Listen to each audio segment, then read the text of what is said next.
Hey guys, this is kind of outside my normal niche, but this is actually a response video for Denise Blasco's YouTube channel. She has an Ryobi Airstrike P320 and she was having issues with it. It was not firing nails. I think mine was doing the exact same thing as hers, and I was able to fix mine when I was surfing YouTube looking for different fixes yesterday. But mine would cycle through, it would make the thump like it was hitting the nail, but there would be no brad nail there. So when I was able to look, I don't know the exact terminology of all these pieces, but the striker, it was not moving whatsoever. So I will get into what I did to fix this. Hopefully it will fix everything for you. If your issue was mechanical, if your issue is with the electronics, this is not a fix for that. So we'll dive right into that, and hopefully we'll get you going. All right, guys, the Ryobi Airstrike P320. The issue that I was finding that I was having, it was cycling, it was making the noise, and then making the smack, like the firing pin or whatnot should have hit the brad nail, but there was no nail. And after about 3 or 4 attempts, the LEDs would light up and signal that there was some sort of an error. The gun was not jammed. When I undid this clasp here, everything was clean. I've had less than maybe 30 minutes of use on this. It's 2 years old, and it just stopped working. It's by far one of my favorite tools, though, even though I don't use it that often, because it's great when I make little decorative boxes or whatnot to put a few brad nails in.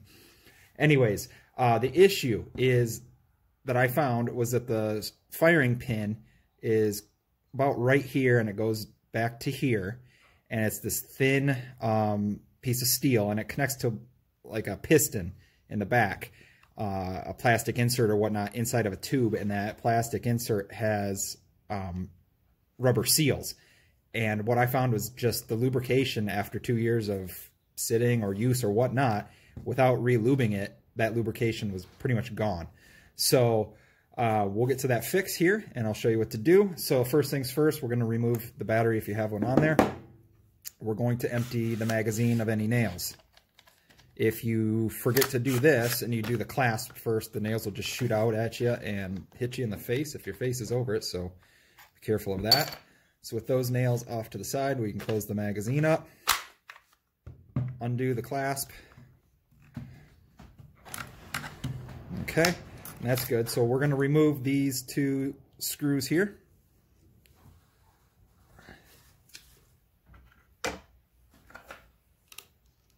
Use a Ryobi to fix a Ryobi. I love this impact driver.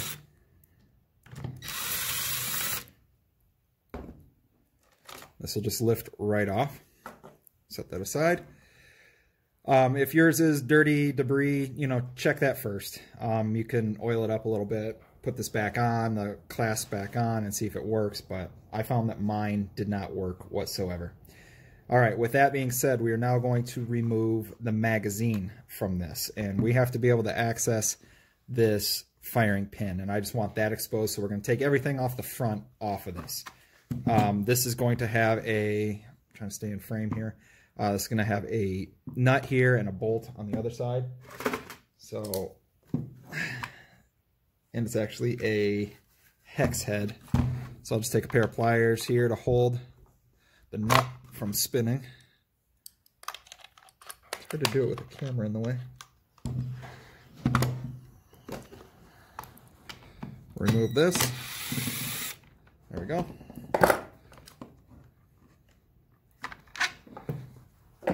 So put those together, set them aside so you don't lose them.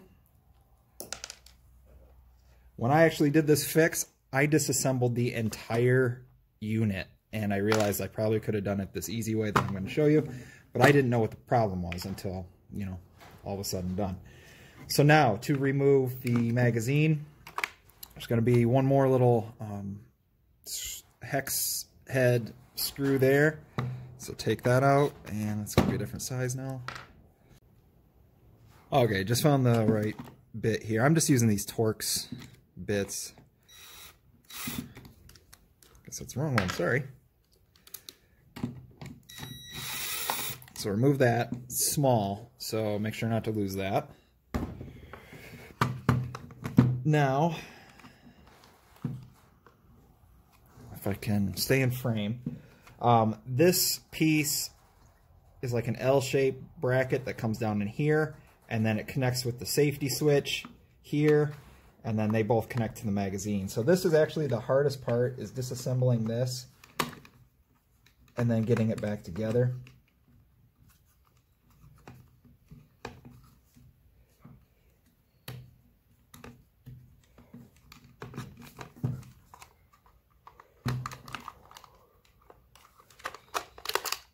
Okay, well, they just kind of pulled apart. Hopefully you're able to see that. Getting it back together, I'll kind of show you how I do that, because that's the most annoying part.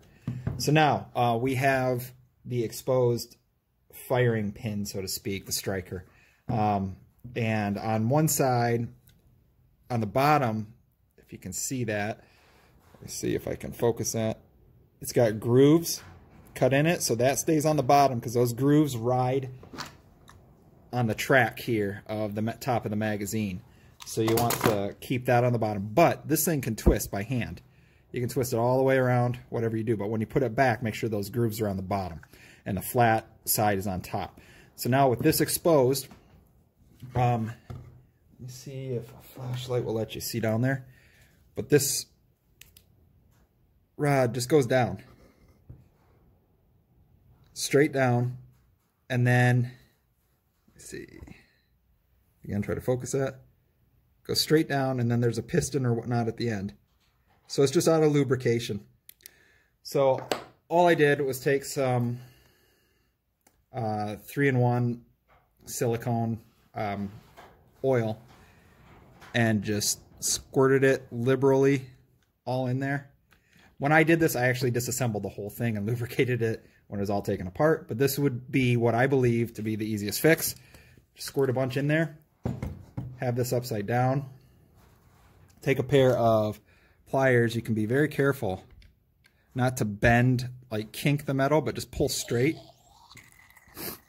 and just work that piston. The first time I pulled this out before I disassembled everything, it was very, very difficult to pull out because it was stuck. There's no lubrication. Now it goes pretty well, but it does have that suction effect. Kind of like if you use a kid's syringe. I brought this out for demonstration purposes. You know, it's like this, but however, pulling this out is pretty much putting your finger on top of the syringe. It's really hard to pull, and then it wants to snap back on its own. That's the same concept with this. So basically lube that up. Should be good to go. We can test it though to make sure that your problem is fixed. So we're going to take a battery, put it in, and we're going to keep our fingers out of the way of this, but we're going to move this bracket over, push this in,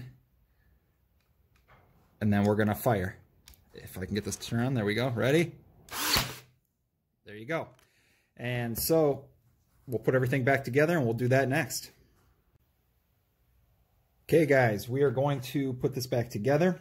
Let's remove the battery first so that we don't shoot ourselves with the firing pin. That would hurt. And then we're going to put the magazine back on. The hardest part is just getting it back on. I've disassembled this whole unit, and the hardest part was just putting the magazine back on. So take this piece off, and how that works is when it's on there, if you didn't already take it off, just lift this up like this and off.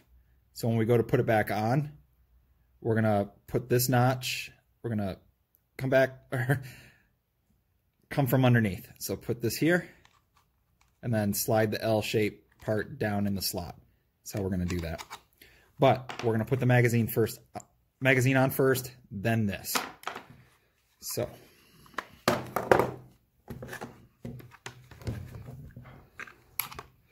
we have to get this piece right here into this groove.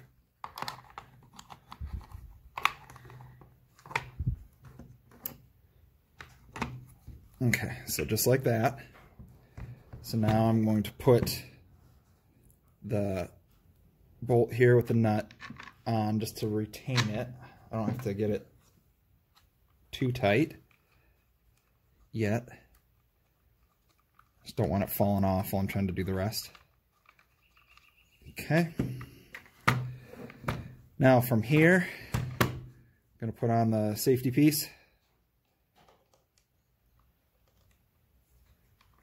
And then it won't go down because it's got to fit this piece with the yellow tip. Has to fit between that swiveling piece here and the magazine. So once we flip it back here, lift up on the swivel piece with my right hand, as you can see, and with my left hand, I'm trying to force this piece behind it, and they will lock together. They have cutouts, and they should fit together perfectly. This is the hardest part. Try again.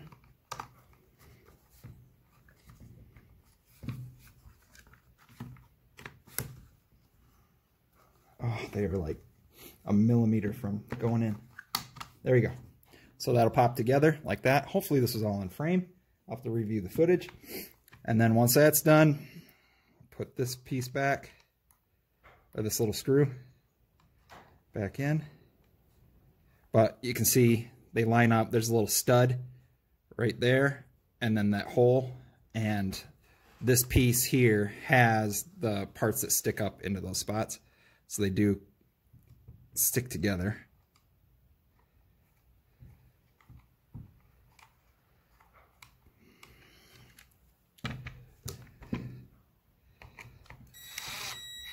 Tighten that up. I will tighten the bottom nut and bolt.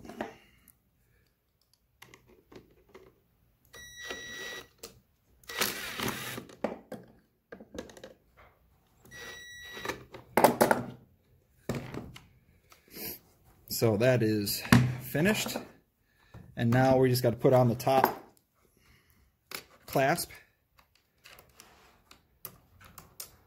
and then you can lubricate this if you want before you proceed. Mine's lubricated from before, so I don't have to at the moment. Gonna do these gently, don't over tighten anything yet. Just kind of tighten them together so you're not torquing it one way or the other. I don't go overboard with it. There you go. And then lay that down, clasp this together. Okay, and then we're gonna load it up.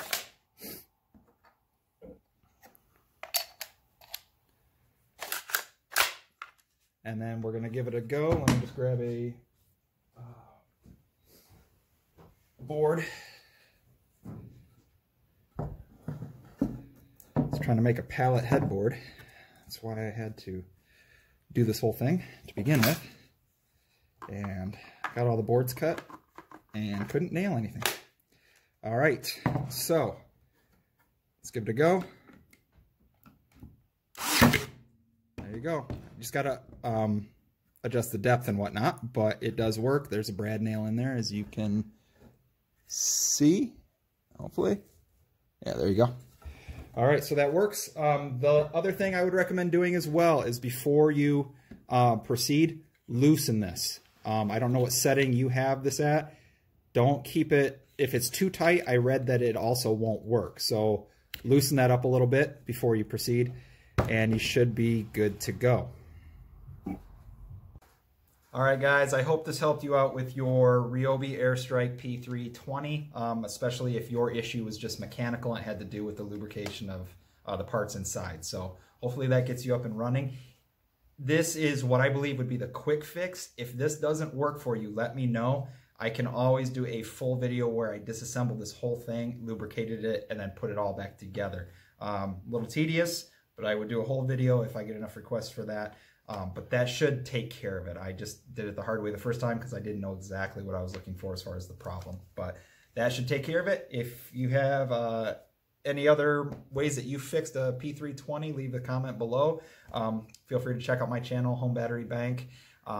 We cover everything to do with fixing up generators, building battery banks, inverters, just dealing with power outages in general. But that's my channel. Have a good day and good luck, Denise. I hope you got your unit fixed.